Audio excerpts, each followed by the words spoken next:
On se retrouve pour une nouvelle interview. Cette fois, on va côté de la Guinée avec Ibrahim Diakité. Est-ce que tu peux te présenter pour les personnes qui ne connaissent pas? Bonjour, moi c'est Ibrahim Diakité, joueur du Stade de Reims, international guinéen. J'ai 21 ans, je suis latéral droit. Et voilà. Tu fais partie d'un cercle renouveau de binationaux ayant choisi l'Afrique à un jeune âge. Toi, tu as choisi la Guinée à l'âge de 18 ans. Comment ce choix s'est-il fait? Bah, mes agents, ils ont pris contact avec le sélectionneur de la Guinée parce que le poste de latéral droit, il n'était pas hyper fourni et ils avaient un fort besoin à ce poste-là. Et moi, je venais de commencer en pro avec Reims. Ça veut dire, ça s'est fait comme ça, hein. J'ai été sélectionné, il y avait 2 matchs amicaux contre, l'Algérie et la Côte d'Ivoire. Le sélectionneur, il m'a appris. Du coup, 1er match, Algérie, je suis sur le banc, mais je rentre pas. Je rentre pas, mais tu vois, j'ai découvert, ce que c'était en vrai, la sélection. Il y avait une ambiance de malade, c'était incroyable. Et après, deuxième match contre la Côte d'Ivoire, il me rentre à la mi-temps. Je fais une bonne rentrée quand même, hein, contre la Côte d'Ivoire, où il y avait des très bons joueurs. C'est-à-dire, ils ont été assez surpris. Bah, du coup, après, il m'a toujours sélectionné, le coach, hein. Donc, voilà. Première sélection le 27 septembre face à la Côte d'Ivoire. Quelle sensation on ressent après avoir représenté son pays pour la première fois? Bon, c'est incroyable, hein. Même avec un match amical, tu ressens la ferveur des supporters. Tu ressens comment ils parlent de toi, tout ça. C'est incroyable. Et déjà, l'amour du pays, il commence à augmenter d'un coup comme ça. Tu vois? Moi, après, moi, je suis guinéen, mais je suis pas, enfin, j'ai pas vraiment grandi dans la culture de ouf. Tu vois? C'est-à-dire, rien que grâce à la sélection, genre, mon amour pour le pays, il a grandi d'un coup. Tu vois ou pas? Ok, pour la CAN 2024 en Côte d'Ivoire par Kaba Diawara, ça a dû être un moment vraiment inoubliable pour toi. Euh, ouais, c'était incroyable, hein. Après tout ce que j'ai traversé pour en arriver là, franchement, j'étais vraiment fier de moi. Toute ma famille, ils étaient fiers de moi et franchement, c'était une réussite de ouf. Après, c'est bien beau d'être qualifié. Après, fallait faire les bonnes choses, hein, pas aller là-bas en spectateur ou quoi. Fallait aller pour faire de très bonnes choses et je pense que j'ai fait d'assez bonnes choses. Quand tu joues ton premier match de Coupe d'Afrique, est-ce que l'on ressent une grosse pression ou c'est une pression positive? Surtout que toi, t'es en train de jouer face au Cameroun, il y a un match nul, c'est ton premier match. Est-ce que tu as senti une pression? Euh, Ouais, franchement, quand même, sans mentir, tu ressens une pression, tu vois, parce que c'est des matchs à gros enjeux, hein. Une erreur et tu vois, tu peux tout foutre en l'air, tu vois ce que je veux dire? Mais après, je pense que c'est une pression positive parce que tu dois avoir quand même une pression pour te dire, faut pas que je fasse d'erreur et que tu fasses le meilleur de toi-même, tu vois? Donc, voilà. Le match face à la Gambie, tu es titulaire pour la première fois dans la compétition. Tu joues quasiment tout le match, vous gagnez, vous vous qualifiez en huitième de finale. Et c'était vraiment le match parfait pour toi. Ouais, franchement, je me devais de faire un bon match. J'avais fait une bonne entrée contre le Cameroun. Et je devais confirmer contre la Gambie et franchement, ça s'est très bien passé, hein. On a fait un bon match dans l'ensemble. Moi, individuellement, j'ai fait mon match. J'ai même contribué à un but de l'équipe. Donc, franchement, j'étais satisfait, hein. Et en plus, il y a eu la victoire au bout, donc franchement, c'était très bien. Quand vous vous qualifiez en huitième de finale, est-ce que c'est dans l'optique, bon, on a fait le minimum, vous voulez vraiment aller vraiment plus haut? C'est quoi le vrai objectif de cette CAN? Franchement, l'objectif, c'était d'aller le plus loin possible, hein. On s'était fixé aucune limite. On savait On savait de quoi on était capable avec l'effectif qu'on avait parce que faut pas se mentir qu'on a un très bon effectif, hein. Il y a des très très bons joueurs dans l'équipe et je pense qu'on avec un effectif pareil, on peut pas se fixer de limite. On peut pas se dire on doit aller en huitième et après on fait de notre mieux, tu vois. On se dit on va aller le plus loin possible. L'objectif de tout le monde dans la tête de tout le monde de toute façon c'était de gagner la Coupe d'Afrique, hein. Il y avait pas de limite, hein.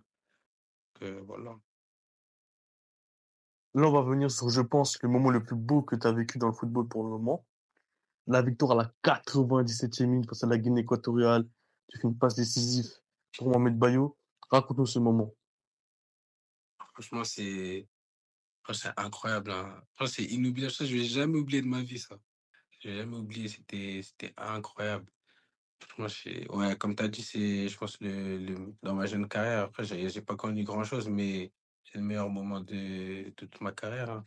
Et je pense que ça va même rester le meilleur moment après toutes les années que je vais faire, Inch'Allah. Je pense que ça va quand même rester le meilleur moment de toute ma carrière, hein. Franchement, dès qu'on s'est qualifié, quand tu vois tous sur les réseaux sociaux, il y a tout le monde qui est en folie.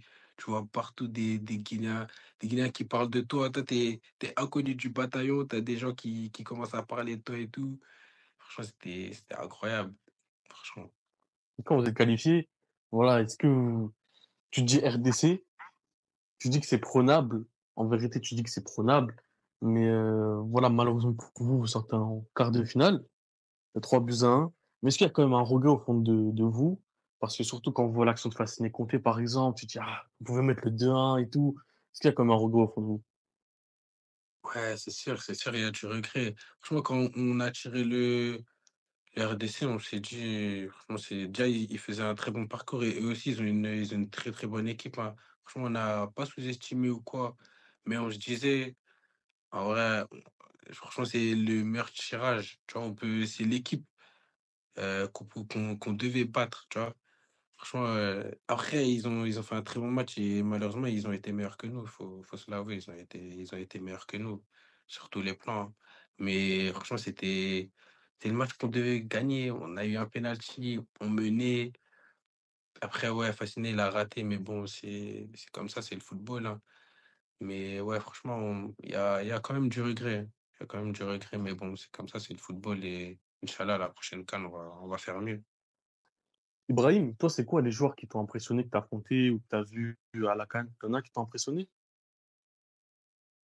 Impressionné. Heu,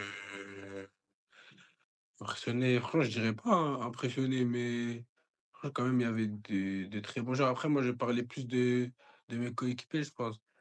Moi, qui m'ont impressionné, il y a Jakaby. Franchement, tous mes coéquipiers m'ont impressionné, mais après, Jakaby, franchement, lui, j'ai beaucoup aimé parce qu'il est toujours à fond.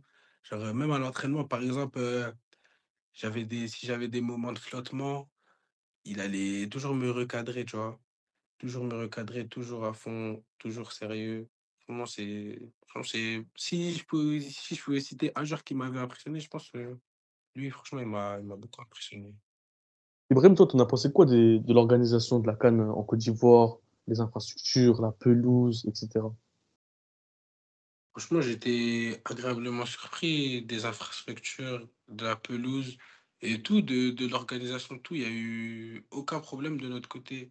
Franchement, où on était logés partout, c'était très, très bien et j'étais agréablement surpris parce que je pensais pas que ça allait être, aussi bien organisé et tout.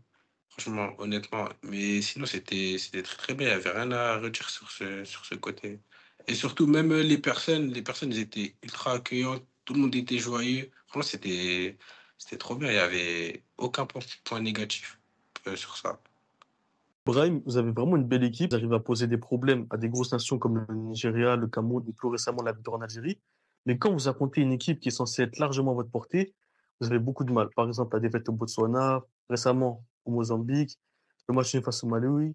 Comment tu pourrais expliquer cela?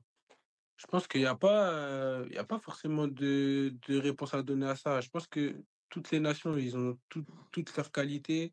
Je pense que, en tout cas, nous, on sous-estime aucune équipe.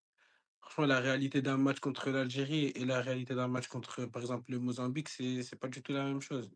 Je pense que le Mozambique, par exemple, moi, à titre personnel, je les ai trouvés très, très bons. J'ai trouvé que c'était une très bonne équipe. C'est pas que le nom, il est moins élevé que l'Algérie, que c'est forcément une équipe mauvaise. Tu vois ce que je veux dire?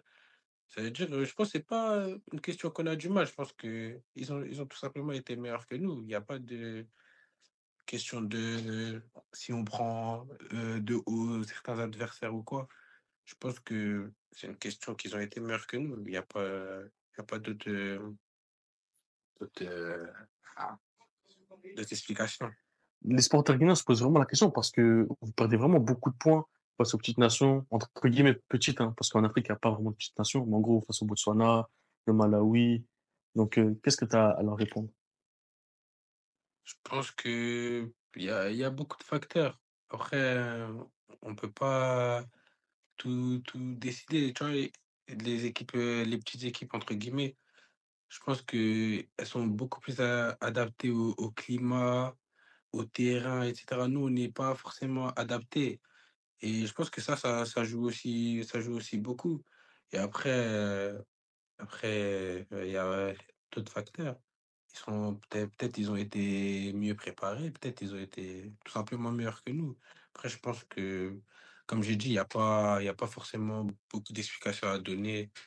Sur ces matchs-là, ils ont été meilleurs que nous. C'était à nous de faire beaucoup, beaucoup, beaucoup mieux. Et on l'a pas fait. Et j'espère qu'au prochain match, on va le faire. J'en suis certain même. Ibrahim, avec la défaite face à le Mozambique, c'est vrai que la course au mondial, elle s'éloigne un tout petit peu, mais il reste 6 matchs, donc il n'y a rien n'est fini. Est-ce que vous, dans quelle optique t'es? Ah, il reste encore beaucoup, beaucoup de matchs, hein. C'est vrai qu'on a perdu des points qu'on n'aurait jamais dû perdre.